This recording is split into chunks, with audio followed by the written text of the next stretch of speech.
Gracias, Roberto. Gracias a todos por estar acá. Eh, Me parece genial que tantos funcionarios públicos estén motivados por innovar. Yo estuve en el Ministerio de Energía y de Obras Públicas ya hace bastantes años, partí hace 10 años y estuve 4 años ahí en el gobierno y recuerdo lo difícil que era innovar, y en esa época ni siquiera hablábamos mucho de eso, en verdad. Así que no está, era época pre-laboratorio, pero sí me tocó participar en programas de transformación, que en esa época eran apoyados por el Banco Mundial, que tenía un programa grande de modernización en el MOP, y me acuerdo lo difícil que era. Me acuerdo que rediseñamos el SIAC, el Sistema de Información y Atención Ciudadana, y ni siquiera hicimos testeos con usuarios, sino que nosotros mismos, los encargados SIAC de distintos servicios, era como ya, ahora ponte en el rol de ciudadano. Y esa era la lógica. Entonces yo digo, chuta, si hubiera tenido laboratorio gobierno en aquella época, claramente no hubiera hecho esa reforma como la hicimos, porque claramente faltaba información. De hecho, yo misma estudié después innovación entre el 2014 y el 2016, y ahí como que se me abrió todo los ojos, que ojalá lo hubiera tenido con el laboratorio como ustedes lo tienen ahora. Así que me encanta ver a funcionarios públicos motivados por estos temas. Bueno, el objetivo de hoy es conocer y poder aplicar un marco ético para promover la confianza en el uso de datos personales. Yo soy María Paz Hermosilla, soy directora del Laboratorio de Innovación Pública de la Escuela de Gobierno de la Adolfo Ibáñez, que se llama GovLab, y me acompaña Romina.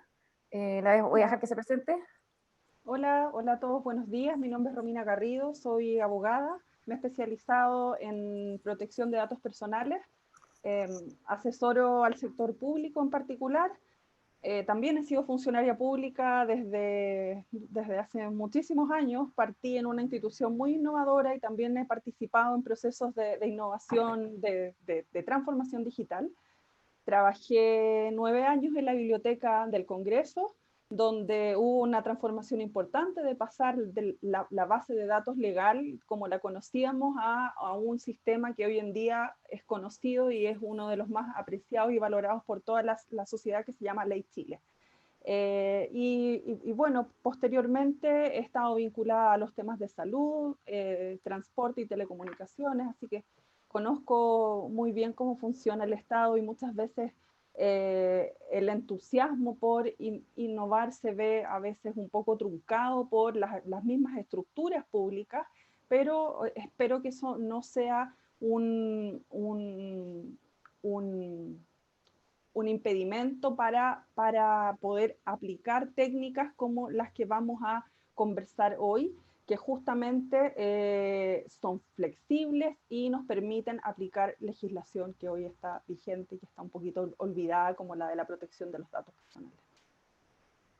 Bueno, con Romina hacemos clases de ética de datos en la universidad y somos parte de un grupo de investigación y hacemos proyectos aplicados. De hecho, en un par de semanas más vamos a anunciar uno grande que vamos a hacer con el sector público, afortunadamente, durante los próximos 2 años, así que van a estar escuchando más de nosotras.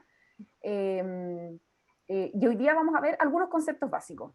¿Qué es la ética de datos? ¿Qué es la protección de datos? Y un concepto muy importante para nosotros, que es la licencia social, que es el concepto de base de esta herramienta que les vamos a mostrar, que es una herramienta que desarrollaron en Nueva Zelanda y que se probó allá con organizaciones, tanto del sector público como del sector privado, y hoy día vamos a hacer un ejercicio de aplicación práctica en una parte de esa herramienta. Se las vamos a mostrar todas, pero solo vamos a aplicar una parte, ¿ya? Porque obviamente no tenemos tanto tiempo, pero sí les vamos a dar un link donde pueden descargar, digamos, la herramienta completa, leer, y vamos a usar casos de Chile, ¿eh? 2 casos de Chile. Bueno, lo primero, ¿qué es la ética de datos? Lo primero es ética aplicada, ya tal como en la medicina, ¿no es cierto? O en las leyes existe una ética. Lo mismo para la ética de datos. Es una rama de la ética aplicada donde estudiamos los problemas morales relacionados con los datos en todo su ciclo de vida, con los algoritmos, o sea, las fórmulas mediante las cuales procesamos los datos para generar un cierto resultado que ayude en una toma de decisión o automatizar a veces una toma de decisión, y distintas prácticas en torno a estos datos y algoritmos. ¿Ya? ¿Y para qué? En el fondo, para formular y apoyar soluciones buenas, moralmente buenas, lo correcto, lo incorrecto. O sea, ¿qué es lo correcto o incorrecto de hacer en torno a los datos y a los algoritmos? El estudio sistemático de eso es la ética de datos. ¿Ya? Para la protección de datos se lo voy a dejar a Romina.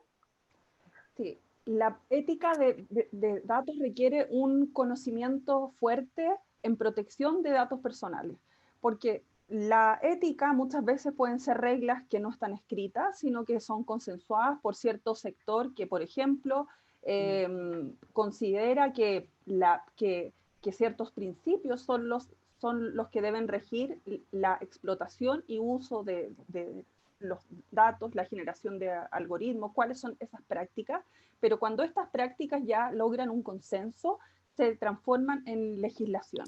Y la legislación que nosotros tenemos respecto de los datos son las leyes de protección de datos personales. Son dos materias íntimamente relacionadas y la protección de datos no es otra cosa que la facultad de control de las personas, es un derecho de las personas titulares de datos frente al manejo de su información. Y estas facultades incluyen conocer quién tiene mi información, poder elegir en algunos casos cuándo entregar o no información, no en todos los casos, puesto que muchas veces hay ciertos casos en que la información tiene que ser tratada, por ejemplo, en una situación de pandemia como la que mencionaron varios, saber quién tiene mi información, qué hace con ella o qué va a hacer con ella, poder pedir muchas veces su eliminación, su modificación y exigir su tratamiento bajo ciertas reglas. Y estas reglas son muy variadas e importantes, como la confidencialidad, la finalidad, la calidad, la seguridad, la proporcionalidad, entre otras. La protección de los datos hoy es un derecho garantizado en la Constitución Política chilena desde el año 2018. Por tanto, a pesar de que no tengamos una ley tan robusta en datos personales, es un derecho fundamental y tiene que ser aplicado por todo el Estado. Bueno, con eso ya tienen los dos primeros conceptos y el tercer concepto de hoy es el concepto de la licencia social, ¿ya? Y este es un concepto que es bien importante porque en el sector público estamos como muy acostumbrados, ¿no es cierto?, a las leyes, a cumplir lo que podemos hacer, solo lo que la ley nos deja hacer, ¿no es cierto? Pero la licencia social es un concepto que va más allá de eso, porque tiene que ver con una aceptación de la comunidad, de la forma en este caso en que se usan los datos, ¿ya? Tiene que ver más con la legitimidad, porque algo puede ser legal, pero las personas ya no consideran que es legítimo, por ejemplo, ¿ya? Entonces es un concepto que es más variable, depende por ejemplo, en un grupo etario puede haber algo que tenga licencia social y en otro grupo no, en una comunidad, en una región, por ejemplo, en la región de Magallanes, ¿no es cierto?, que tiene sus características propias de región austral de nuestro país, puede haber cosas que los magallánicos no consideran aceptables versus otra región, no sé, los antofagastinos, por ejemplo. Entonces, la licencia social, este concepto fue trabajado en Nueva Zelanda. Este concepto viene desde el mundo de las industrias extractivas, ¿no es cierto? Cuando las empresas se instalan y empiezan a hacer minería, ¿no es cierto?, operaciones en plantas de energía, y se dan cuenta que por más que cumplan con las leyes, las comunidades pueden rechazar a esas operaciones. Entonces, este concepto se importó desde allá, donde se ha trabajado, y se metió al mundo de los datos, que tiene que ver con básicamente si yo encuentro aceptable o no que tú uses mis datos para cierta cosa. ¿Ya? Y los neozelandeses formaron un consejo público-privado el año 2014, y este consejo se formó para explorar el tema de la confianza que podía tener la ciudadanía en el uso de los datos por parte de organizaciones públicas y privadas. Y ellos encargaron un estudio antropológico que se hizo en todo el país, donde se le preguntó a la gente distintos escenarios de uso de datos y se exploró la comodidad que tenían las personas con respecto a eso. Y a partir de todo lo que los neozelandeses dijeron, se desarrolló esta herramienta, que son 8 preguntas divididas en 3 dimensiones, que los neozelandeses consideran que una organización que trata datos debe contestar, ¿ya? Y las respuestas que dan, por supuesto, en ese documento que ustedes pueden después descargar ahí, ustedes pueden ver que hay ciertas respuestas que son más aceptables que otras, ¿ya? Que hay ciertas respuestas que van a generar confianza y otras no. Esto es para los neozelandeses. Nosotros ahora con Romina postulamos hace poquito a un fondo internacional grande para replicar este estudio en Chile, con ayuda de la universidad que lo hizo allá en Nueva Zelanda, que es la Universidad de Massey. Y esperamos poder hacer este estudio el próximo año, a ver y si no, bueno, postularemos otro fondo, pero creemos que es un estudio importante que debiera hacerse. Y quiero ejemplificar el tema de la licencia social con el caso del RUT y el 10%. ¿Ya? Este es un caso emblemático donde existe legalidad, o sea, ¿es legal lo que hizo el Ministerio de Hacienda? Sí. ¿ya? Y ya eso en el fondo está comprobado, por decirlo así, que es legal o que tiene base legal, pero hubo aceptación social, hubo licencia social, bastante poca licencia social, y de hecho el ministro mismo tuvo que salir a explicar por qué había pedido el Ministerio de Hacienda a la Superintendencia creo que de Pensiones, la lista de los RUT de los afiliados que habían sacado el 10%, ¿ya? Entonces, no basta con que algo sea legal para que sea aceptable. Y bueno, lo hemos vivido bastante en Chile y es algo que tenemos que tener en el centro de nuestros proyectos de datos. ¿Cómo obtenemos y mantenemos la licencia social? Y en el caso, este es un caso donde la licencia social falló y el ministerio después tuvo que ponerse a trabajarla y tratar de aumentarla. Y de hecho el ministro dice, se pudo haber explicado mejor, ¿no es cierto? Pero básicamente se mandó un oficio como siempre se hacía y se asumió que no iba a pasar nada y bueno, estamos en un ambiente en donde todo se cuestiona, entonces es bastante más difícil y hay que preocuparse de la licencia social de las cosas. Entonces esta herramienta, que ahora la tenemos en español, son 8 preguntas, ¿ya? En el dimensión de valor, o sea, ¿para qué sirve que se usen los datos? ¿Qué valor público vamos a generar? Hay 3 preguntas. ¿Cuáles son los beneficios? ¿Quién se beneficiará? ¿Para qué se utilizarán mis datos? ¿Y quién los utilizará? ¿Ya? Eso es lo que los ciudadanos, en este caso de Nueva Zelanda, quieren saber con respecto a los datos. Después en elección quieren saber si los datos se van a vender y si se les va a pedir el consentimiento. Y si no se les pide el consentimiento, ¿por qué? ¿No es cierto? ¿Cuál es la base de licitud que existe para ese tratamiento? Obviamente protección, lo que salía de la colega del INE. ¿Qué va a pasar con mis datos? ¿Son tan seguros? ¿Van a ser anónimos? ¿Puedo ver y corregir datos sobre mí? Estas son las preguntas que al responder, de una cierta forma, por supuesto, podrían generar en total un uso confiable de datos cuando los ciudadanos en el fondo conozcan estas respuestas. Acá están una explicación más detallada de la herramienta que vamos a compartir con ustedes. Básicamente, en para qué se utilizarán mis datos, valor, hay 4 dimensiones que hay que explicar. Y Romina, aquí te paso la palabra. Primero, explicar la finalidad, qué es el propósito o para qué yo voy a utilizar datos o para qué voy a recolectar datos, para qué, en el caso que vimos el RUT, para qué estoy solicitando datos. En segundo lugar, hacer un listado de los datos que se van a utilizar, ya sea que se van a recolectar, que se van a pedir, que se van a obtener de otras fuentes. Si va a existir uso de algoritmos o alguna tecnología potencialmente invasiva con la privacidad de las personas, cómo va a funcionar esta tecnología y qué datos van a utilizar, y los usos futuros, si tenemos contemplado como organización que vamos a utilizar los datos para otros propósitos en el futuro y si es así, para cuáles propósitos. También en el eje valor, cuáles son los beneficios. Y esto es muy importante porque las personas van a entender o van a dar licencia social cuando entienden que el uso de datos va a ser beneficioso para ellos o para la sociedad en su conjunto. Entonces, usar ejemplos concretos de cómo el entregar datos o el pedir datos, el usar datos genera beneficios sociales. ¿Quién utilizará mis datos? Acá hay 3 subpreguntas. ¿Qué áreas específicas de la organización utilizarán esos datos?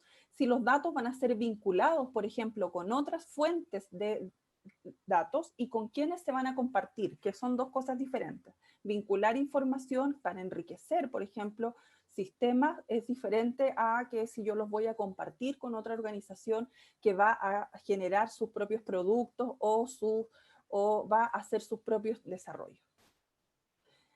En el eje de la elección vemos 2 cosas. Primero, el consentimiento, y si bien el consentimiento no es la única posibilidad que tienen las organizaciones públicas, sobre todo para tratar datos personales, es decir, no es necesario siempre el consentimiento, tenemos que siempre asegurar la existencia de una base de licitud, y esto es una ley que me autorice para tratar datos personales, no necesariamente que diga la ley usted puede tratar datos, sino que los datos sean necesarios para cumplir esta finalidad pública. Tener esta base de licitud no obsta nunca a que a las personas se le entregue información suficiente sobre las políticas de tratamiento de datos. Muchas veces se piensa que con obtener el consentimiento o con la base de licitud se olvida que las personas tienen el derecho a la información. y si no tengo esta base de licitud, obtener el consentimiento si es el caso. Si los datos van a poder ser vendidos o van a poder ser cedidos, responder si es sí o no, y si es que sí, en el caso de la venta de datos personales o de las sesiones de datos personales, muchas veces va a ser necesario obtener el consentimiento. Y como este marco ético se puede aplicar al sector público y al sector privado, en el caso de que muchas veces dos entidades se fusionen, dos empresas, debe avisarse a los titulares de esos datos para que tengan la posibilidad de eliminar su información si no consienten en que sea tratada por una entidad distinta a la cual ellos han facilitado sus datos. Y en el último eje, que es el eje protección, tiene que ver con la seguridad de los datos personales, con la anonimización y con las posibilidades de corrección. Primero, si es que están seguros, se refiere a las medidas de seguridad técnica y organizativas adecuadas en relación a los riesgos que presenta ese tratamiento de datos personales. Muchas veces se piensa que protección de datos es igual a seguridad de datos, y en este marco ético podemos ver que no, que es una parte muy importante, pero no es la única. Si existen protocolos de seguridad en la organización, y por supuesto no basta que existan los protocolos, sino que también existan consecuencias por no respetar esos protocolos, y si serán informadas a las personas respecto a las brechas de seguridad de datos. Si los datos serán anónimos, cómo se van a anonimizar, y en caso contrario, si no me sirven anónimos, explicar por qué no se van a anonimizar. Y finalmente, si es que se puede corregir o no la información que se tiene sobre mí, es decir, la posibilidad de rectificar datos incorrectos, desactualizados o erróneos. Ahora vamos a aplicar este ejemplo, lo vamos a aplicar en el caso del RUT del 10%, se los vamos a mostrar porque después les vamos a pedir a ustedes que ustedes lo hagan para un caso nuevo, que también es chileno, que es un caso de uso de reconocimiento facial en el MERVAL, ¿ya? En Metro de Valparaíso. Entonces les pido que puedan entrar a este tablero, que yo lo voy a compartir ahora, pero les vamos a mostrar cómo funciona en la práctica si el ministro de Hacienda hubiera tenido este marco ético antes de pedir, o mientras pedía, ¿no es cierto?, los RUT al Ministerio, a la Superintendencia de Pensiones, perdón. ¿Qué cosas hubiera tenido que decir el ministro? Esto lo hice yo lo hicimos a partir de como de la prensa, ¿ya? Del oficio, no sé, por toda la información pública que hay. Obviamente pueden haber cosas que no estén acá porque nos falta conocimiento, no somos del Ministerio de Hacienda ni de la Superintendencia de Pensiones. Pero, por ejemplo, en finalidad, que la Romina no se te explica el propósito. ¿Cuál es el propósito de pedir estos datos? Bueno, evaluar el potencial impacto de la medida de retiro de fondos de pensiones sobre el sistema financiero del país y su impacto fiscal y tributario asociado.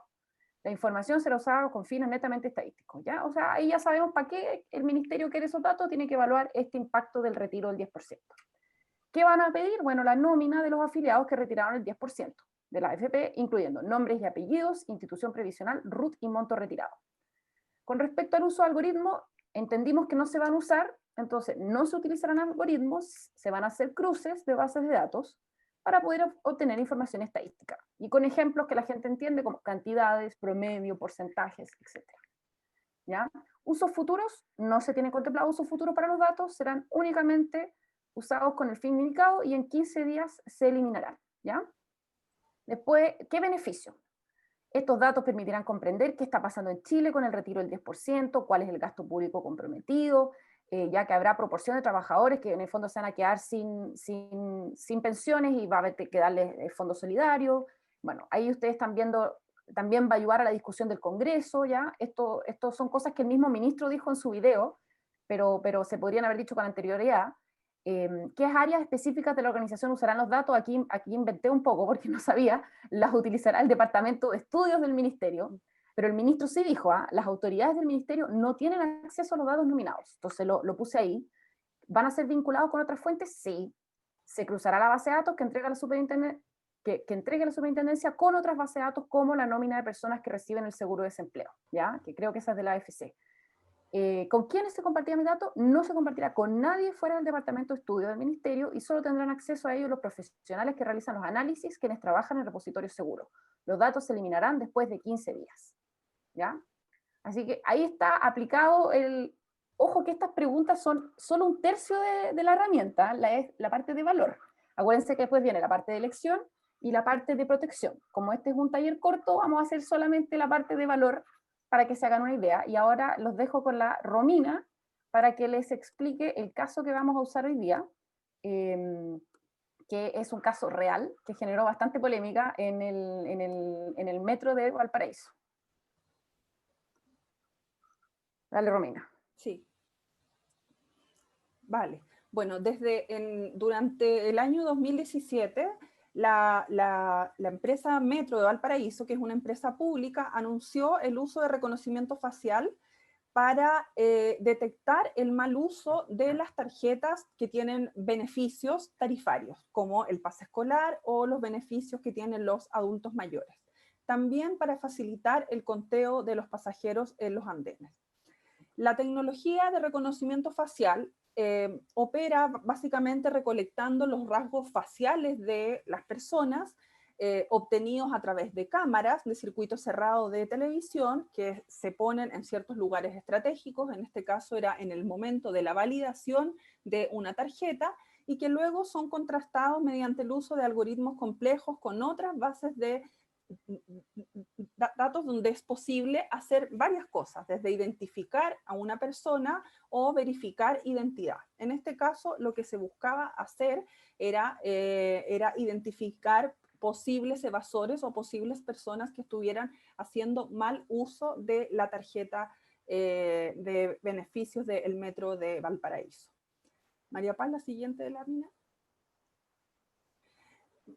Como es una tecnología potencialmente invasiva para la privacidad de las personas y que genera a nivel mundial, no solamente en Chile, muchos cuestionamientos respecto del uso de datos y de la fiabilidad de esta tecnología, surgieron, por supuesto, cuestionamientos respecto a este uso. El Consejo para la Transparencia envió oficios al Ministerio, al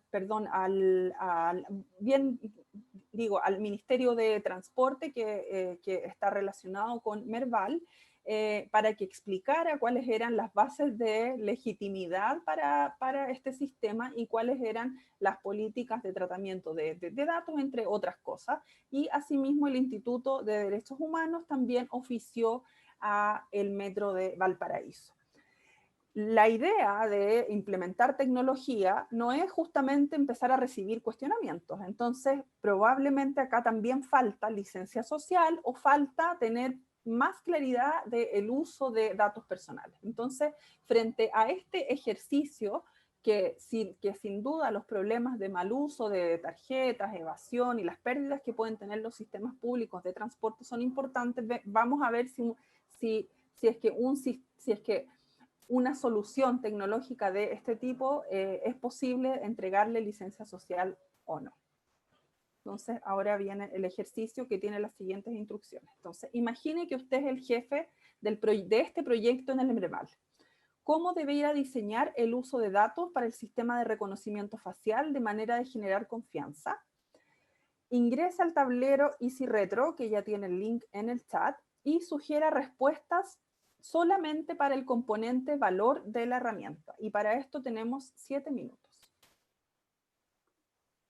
Perfecto, entonces les vamos a pedir que entren al tablero Easy Retro, que no necesitan ningún tipo de, ¿cómo se llama esto? De password, usuario. De nada, no necesitan password, o sea, la clave para hablar. Uno le toca tanto ver cosas en inglés, pero ya, clave. Entonces acá estamos. No sé si hay alguien adentro. Entonces ustedes al apretar este botoncito que dice más, ustedes pueden escribir, ¿ya? Ustedes apretan más y ustedes pueden aportar a este tablero. Entonces, por ejemplo, si ustedes son el jefe de proyecto del Merval, la idea es que ustedes sugieran una respuesta en cualquiera de estas preguntas. ¿Ya? Pueden hacer una para una o para varias. ¿Ya? Imaginen qué tipo de respuesta tendrían que dar el Merval para que los chilenos sintiéramos confianza. Entonces, ¿cuál es el propósito de estos datos? ¿Qué datos se van a usar? Acuérdense que esto es un sistema donde este sistema tenemos una foto de quién usa una tarjeta adulto mayor o una foto de quién usa la tarjeta escolar, que dice que, no sé, María Paz tiene 15 años, ¿ya? Y esta es su foto. Entonces luego María Paz usa la tarjeta y con una cámara vemos si esa tarjeta está siendo usada por María Paz y sacamos una foto de María Paz entrando al metro por el torniquete y la comparamos con la foto que tenemos en el sistema de María Paz y decimos, sí, María Paz es María Paz. Está bien usada la tarjeta, ¿ya? O María Paz no es María Paz. Esta tarjeta la está usando alguien de 40 años y María Paz tiene 15, y la está usando un hombre de 40 años y María Paz es mujer de 15 años. No funciona.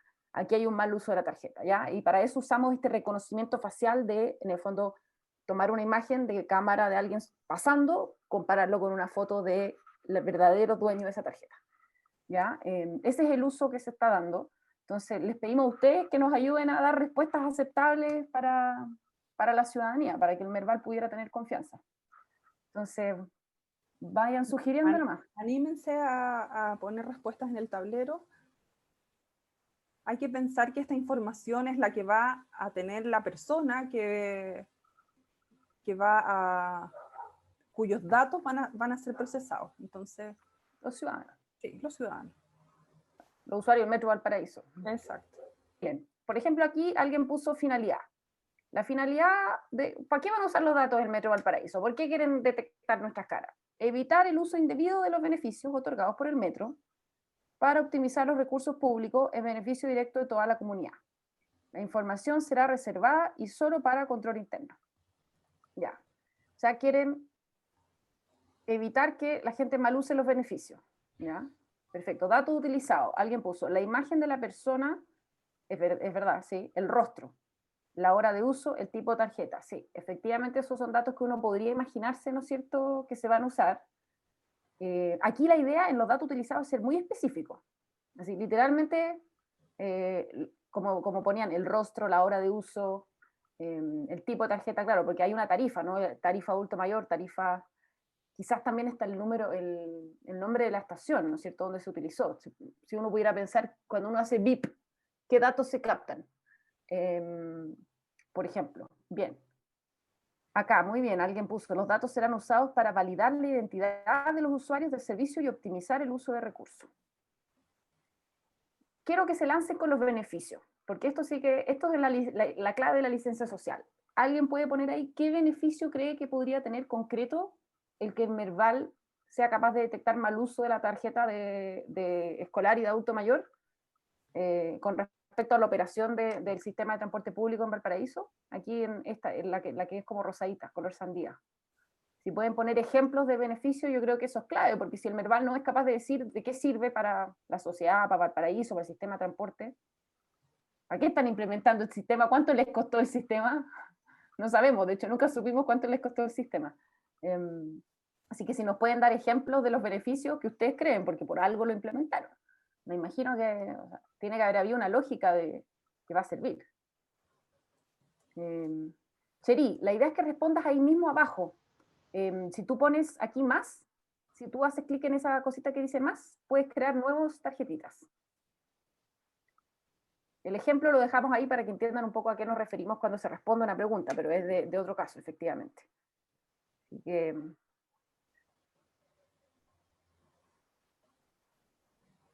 ¿De qué sirve?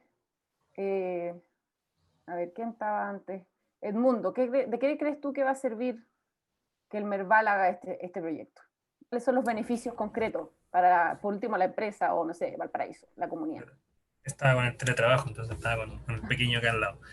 El beneficio, hoy día no lo tengo claro. No sé cómo podría afectar o cómo está afectando en términos el sustento de la viabilidad social económica que puede tener el metro, este mal uso del beneficio de tercera edad y estudiantes. Sí, O sea, bueno, lo que yo tengo claro, ¿cuál es el beneficio? Que efectivamente hoy día el metro Merval es muy relevante en la conexión desde el puerto de Valparaíso hasta todo lo que es el Marga Marga hacia el interior y las comunas del interior. Entonces es un súper buen conductor o eje de movimiento de personas. Entonces no sé cómo se va a ver afectado ese movimiento de personas o este servicio si es que se malutiliza estos dos beneficios. Bueno, aquí varios ya pusieron algunas ideas. Dice, al optimizar el uso de recursos, Merval podría aplicar mejoras en el servicio. ¿Ya? Rebaja en el valor del horario en horario específico. Acuérdense que hay que dar ejemplos concretos. ¿Qué es una mejora en el servicio? O sea, si yo dejo de perder 500 millones al año, estoy inventando, porque hay ciudadanos que mal usan su beneficio y debieran poder pagar la tarifa completa, ¿qué voy a hacer con esos 500 millones? Esa es un poco una pregunta que hay que contestar, si son 500, 1000 millones, no sé, pero son cosas que debiéramos saber como ciudadanos y que obviamente debieran ser mayores al costo del sistema. O sea, si implementar el sistema de reconocimiento facial me sale 200 millones al año, debiera haber un beneficio mayor a los 200 millones para el sistema de transporte público, ¿no es cierto?, de Valparaíso. Entonces aquí, por ejemplo, alguien dice, ya ejemplos concretos, dice adquisición de nuevos carros, mejores estaciones, no sé, mantener la limpieza, eh, prevenir las pérdidas financieras del sistema. Sí, es un beneficio, pero es verdad, pero vamos a tener que siempre pensar en todas las dimensiones de beneficio, porque el ciudadano también quiere ver beneficio no solo para el metro o para el sistema, sino para ellos mismos, ¿no es cierto? Eh, Así que bien, muy bien estos ejercicios de los beneficios. Excelente. Estamos en la hora, así que vamos Puede ser, a pedir. María Paz, y Dale. puede ser una complicación que en definitiva, por más que sea un beneficio para la persona, el pasaje se sigue pagando completamente. El tema es que el pasaje es subsidiado y el pasaje subsidiado lo pagamos todos los chilenos, no lo pagan las personas de forma individual. Entonces, en ese sentido, por eso es importante identificar si son beneficiarios o no de tercera edad y estudiantes, porque estamos dispuestos todos los chilenos a pagar un subsidio por personas que no deberían hacerlo. ¿Sí? Yo no soy estudiante, entonces pasaría y yo estoy haciendo uso de un subsidio de una persona que efectivamente no está siendo bien ocupado. A mí me da la sensación que por ahí en términos financieros podría ser un efecto, porque desde la perspectiva de lo empresarial, hoy día está súper subvalorado el tema de que como empresa nos vamos a ver afectados. La gente probablemente en esta licencia social, ustedes se están haciendo millonarios, siempre la sensación de que el empresario con respecto a este tipo de servicios, sobre todo con el monopolio de la movilización en ese sentido. Entonces Bien, me da la sensación que por ahí podría ser como el mensaje desde lo financiero, que tiene que ver con un subsidio que todos los chilenos estamos pagando si es que es mal utilizado. claro, y efectivamente se podría valorizar quizás cuánto ese mal uso sirve para, o sea, otras cosas, por decirlo así, como el mal uso equivale a la construcción de 4 consultorios de no sé qué, o equivale a la entrega de tantos subsidios de vivienda de clase media. Y entonces uno dice, chuta, oye, yo quiero que, te fijas, eso es una muy buena forma. Ahora les vamos a pedir que se tomen un minuto para votar por las mejores respuestas que ustedes mismos dieron, las más claras, que ustedes que tienen solo 6 votos. Así que pónganse y voten sobre las mejores respuestas que ustedes creen que dieron sus propios, ustedes mismos, cuáles son las más claras, las que ustedes sí usarían para la página web de Merval, ¿no es cierto?, de preguntas frecuentes o cuando lancen el proyecto y salgan a explicarlo a la ciudadanía, los folletos en las estaciones, ¿qué respuestas incluirían que les parecen buenas como para generar confianza?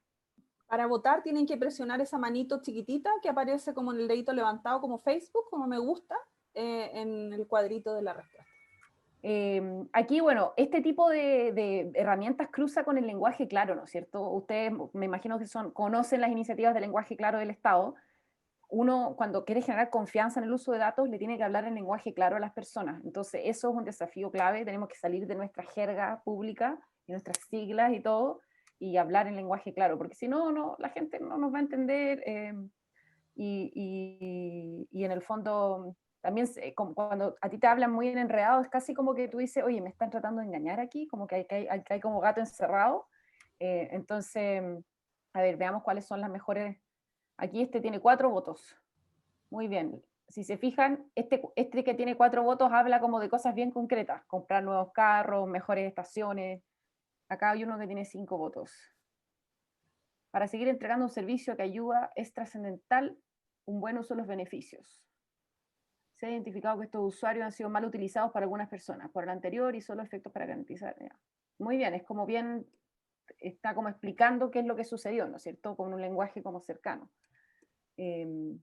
Así que esto, bueno, son algunos ejemplos. Acá ustedes se aventuraron en decir quién usará los datos, las unidades de estadística y control de gestión, probablemente informática. Tiene sentido, ¿no es cierto? Así que bueno, ese es una aproximación hacia el uso confiable de datos. Esta herramienta que les contábamos, Josefina, la presentación está subida, parece. Sí, si ustedes quieren ver esta presentación, ya está subida en la página.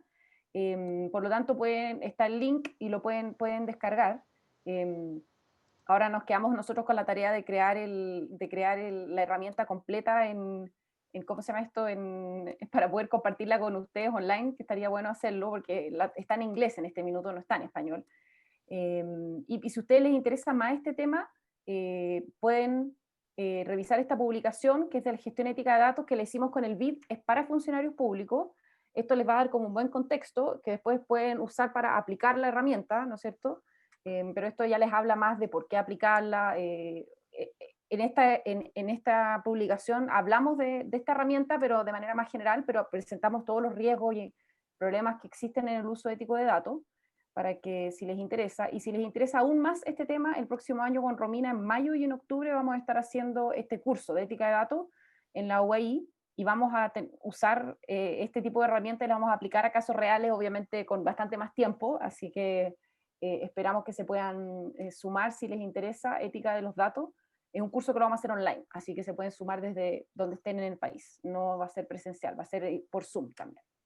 Y con eso cerramos este taller. Vamos a hacer otra ronda, así que les damos las gracias. Me gustaría agregar algo también, María Paz, para cerrar. Dale. Este marco ético tiene como objetivos cuestiones que desde lo público tenemos que cumplir: la protección de datos, la transparencia en el uso de datos, la rendición de cuentas, y es un marco ético simple que nos permite, primero como organización, preguntarnos si nuestro proyecto es defendible en la plaza pública, por decirlo de una forma simple, y de qué información mínimamente tenemos que transparentar a las personas respecto del uso de sus datos personales. Muchas gracias por su participación. Sí, nos preguntaban ahí por link de cosas, nosotros creo que no tenemos sus correos. No, sí, podemos mirar la lista de asistentes si ustedes se inscribieron, pero quizás no se inscribieron, así que ahí va el link del curso. Ahora, si solo quieren leer sobre la herramienta, les voy a copiar el link que está en la presentación, que está aquí. Esta es como la publicación, que es cortita, tiene como 15 páginas nomás, y ahí explica cada uno de los ámbitos, cada una de las preguntas, qué respuestas son aceptables. La lata que está en inglés. Pero bueno, la otra publicación que les mandamos, esa está en español y explica todo en español, así que esa se la voy a copiar también acá. A los que les interesa estos temas, ahí está la última publicación, que está escrita en español y la publicamos el año pasado, como en marzo, y mencionamos la herramienta de Nueva Zelanda, también mencionamos otras herramientas, pero con la Romina llevamos un buen tiempo, entonces esta herramienta nos gusta por su simplicidad. Son 8 preguntas, cada pregunta tiene como 3, 4 cosas que hay que ver, y ya. Y abarca el tema de protección de datos, pero no se queda solo en protección de datos, que no es suficiente, digamos. Eso, gracias. Buenísimo, muchas gracias María Paz, Romina, y a los que facilitaron el check-in. Ahora estamos en proceso de cambio de ronda, así que los invitamos a todos a volver a la sesión principal de la red, donde está el encuentro. Pueden elegir otro taller que les interese y apretar el botón amarillo que sale ingresar a la videollamada, y ahí pueden ingresar al nuevo taller que van a comenzar a las 11:20, así que les recomiendo ir a elegir su próximo taller. Nos vemos, cualquier duda me escriben. Gracias, Josefina. Gracias, que estén bien. Muchas gracias, todo muy bueno.